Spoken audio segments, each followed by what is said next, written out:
texto que nós construímos, ele se encontra organizado em 3 partes. Uma primeira parte, que tem como objetivo contextualizar o surgimento da educação ambiental, problematizar um pouco o seu surgimento, situar o surgimento da educação ambiental e compreender o seu desenvolvimento ao longo do tempo. Uma segunda parte que trata da diferenciação entre educação ambiental normativa e educação ambiental interpretativa compreensiva. Nessa segunda parte, então, a gente tem como objetivo descrever e caracterizar a educação ambiental interpretativa e compreensiva. Na última parte do texto, a partir do conceito de lugar, e nós tomamos como referência a obra do Tim Ingold para tratar o lugar, a partir dessa noção de lugar, a gente propõe que se tome a escola como referência, como espaço privilegiado para o desenvolvimento de uma educação ambiental interpretativa compreensiva.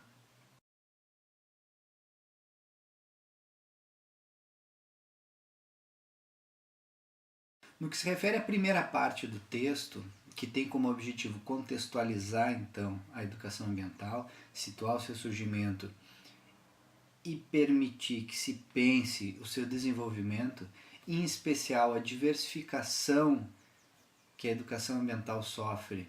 O que nós temos é que a educação ambiental ela surge oficialmente nas agendas públicas internacionais na década de 70 do século XX, e que de lá para cá ela se diversifica significativamente. Então, um dos nossos objetivos vai ser compreender como é que esse processo ocorre e nessa diversificação, quais as possibilidades de linhas que nós temos atualmente e quais dessas linhas nos possibilitam ter mais contribuições a oferecer no que se refere à discussão ou em relação à discussão sobre a diversidade.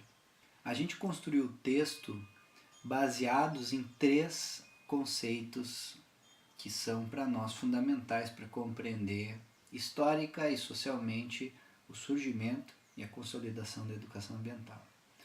Os 3 conceitos são o conceito de campo social, do Pierre Bourdieu, o conceito de campo ambiental, da Isabel Carvalho, e o conceito de processos de ambientalização, do José Sérgio Leite Lopes. Em linhas bastante gerais, a gente pode articular esses 3 conceitos da seguinte maneira. Para o Pierre Bourdieu, o espaço social ele se apresenta simultaneamente como um campo de forças e como um campo de lutas. Um campo de forças no sentido que o espaço social se apresenta como um conjunto de relações de forças objetivas que se impõem a todos os sujeitos que ingressam neste grande campo que é o espaço social, ou nos seus diferentes campos, os campos sociais. Como um campo de lutas, a noção de campo social do Pierre Bourdieu vai nos indicar que existem diferentes campos sociais que disputam entre si o poder de nomear e atribuir sentido ao mundo, o poder de impor a sua visão de mundo sobre os demais. O espaço social, então, por Pierre Bourdieu, ele é duplamente estruturado.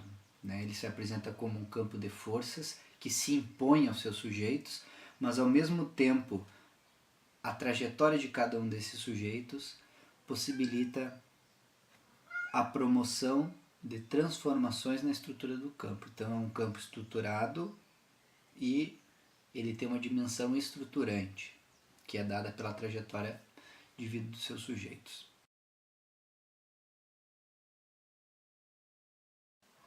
Nesse contexto de um campo social pensado como um campo de lutas, a Isabel Carvalho propõe que nós pensemos o campo ambiental como mais um campo social, entre outros, e que, como estes outros campos, o campo ambiental se encontra sim engajado na disputa pelo poder de nomear e atribuir sentido ao que seria a conduta humana desejável e ao meio ambiente ideal.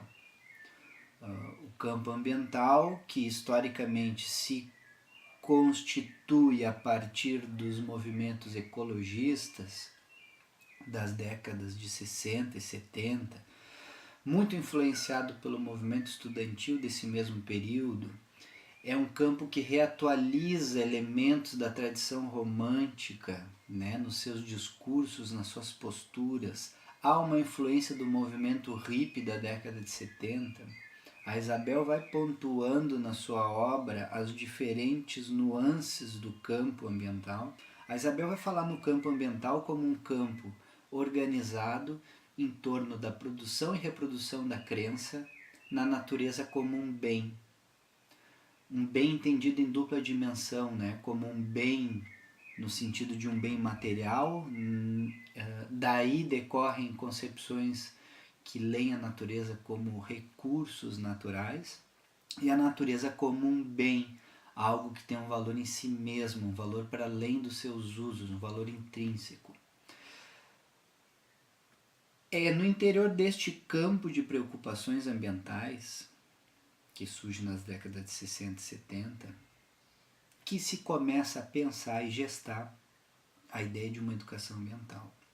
Oficialmente, nas agendas públicas internacionais, a educação ambiental surge na década de 70, né? As primeiras conferências sobre meio ambiente mundiais são da década de 70. Então, a primeira conferência intergovernamental sobre o meio ambiente é de 1972, ocorreu neste ano em Estocolmo, na Suécia. Em 1975 nós temos a primeira conferência intergovernamental sobre educação ambiental, que se debruçou a pensar sobre isso. Enfim, ela surge oficialmente nesse momento. No Brasil, a educação ambiental vai ganhar força e vai se consolidar somente na década de 80, meados da década de 80. É importante lembrar que a gente vive, em meados da década de 80, o final da ditadura militar, processo de redemocratização do país. O retorno dos exilados políticos no finzinho da década de 70, início da década de 80, que também vai influenciar muito das ideias sobre a educação ambiental no Brasil. A emergência dos novos movimentos sociais, o diálogo intenso entre a questão ambiental e social começa a se dar nesse período, e que vai influenciar a educação ambiental brasileira, que de meados da década de 80 em diante se diversifica significativamente, a tal ponto de hoje ser difícil da gente estabelecer com precisão ou delimitar fronteiras precisas para dizer o que é ou o que não é educação ambiental. O conceito de processo de ambientalização do José Sérgio Leite Lopes, em linhas gerais, ele pode ser entendido da seguinte maneira. Tomando como referência a noção de campo ambiental, então eu tenho um campo de preocupações ambientais, um campo de produção discursiva a respeito do meio ambiente, que surge na virada dos anos 60 para os anos 70, e que vai produzir um repertório simbólico, vai produzir discursos que possibilitarão diferentes movimentos sociais ao longo da história a incorporarem às suas pautas de reivindicação a questão ambiental. O José Sérgio Leite Lopes vai dizer o seguinte: movimentos sociais que historicamente não tinham a questão ambiental como uma das suas bandeiras passam, ao longo do tempo, a incorporar às suas pautas de reivindicação a questão ambiental. Essa incorporação, ela transforma os movimentos ao mesmo tempo em que é transformada por eles. Então a temática é transformada por essa incorporação. Isso complexifica o campo ambiental brasileiro. O campo ambiental brasileiro que surge num primeiro momento muito influenciado pelo movimento ecologista e em alguma medida restrito aos discursos que se davam nesse âmbito, passa progressivamente a ampliar a sua abrangência, a ampliar o diálogo com outros campos sociais, a ter diferentes movimentos sociais incorporando as suas temáticas e os seus discursos, logo transformando essas temáticas, esses discursos. Então o campo ambiental brasileiro se diversifica significativamente. O movimento que a educação ambiental vai seguir ao longo desse processo é similar ao do próprio campo ambiental. A educação ambiental, que no primeiro momento ela surge muito vinculada às ideias que estavam sendo produzidas pelo movimento ecologista, ela passa progressivamente a dialogar com outros movimentos sociais e a incorporar diferentes leituras ao repertório que a constituía.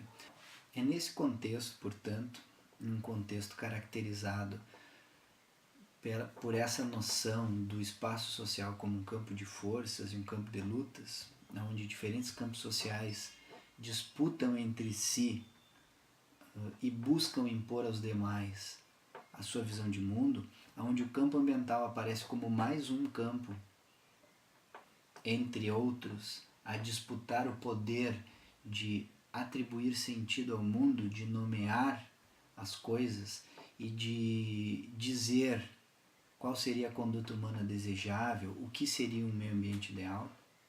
É nesse contexto onde diferentes movimentos sociais passam a se apropriar da produção discursiva do campo ambiental, modificando as suas trajetórias ao mesmo tempo em que modificando e complexificando o campo. É nesse contexto que a educação ambiental surge, é nesse contexto que a educação ambiental se desenvolve, e é nesse contexto que a gente vai pensar quais seriam as contribuições da educação ambiental para a discussão que toma o respeito à diversidade como eixo central. Num primeiro momento, a gente vai ver que a educação ambiental, que surge e se desenvolve nesse contexto, no interior de um campo ambiental, ela assume predominantemente um caráter normativo, um caráter de normatização de condutas. As suas ações, elas têm como horizonte a normatização de condutas. Nesse mesmo processo, a gente vai ver que a educação ambiental pode assumir um caráter interpretativo, compreensivo, e que isso marca uma diferença significativa em relação à educação ambiental normativa, e que é nessa perspectiva que a gente consegue ponderar as contribuições da educação ambiental para a discussão que toma a diversidade, o respeito à diversidade como eixo central.